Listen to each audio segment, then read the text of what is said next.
Change the air filter. To do that, unclip the two clips and then just tilt it and then lift it up, and then you can get access to the air filter. So then just pull it out, get the new one,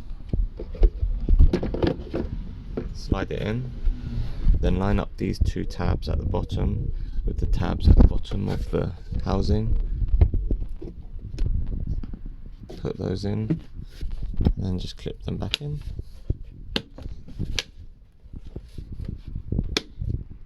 And you're done. If you enjoyed the video, don't forget to hit the like button and subscribe if you want more.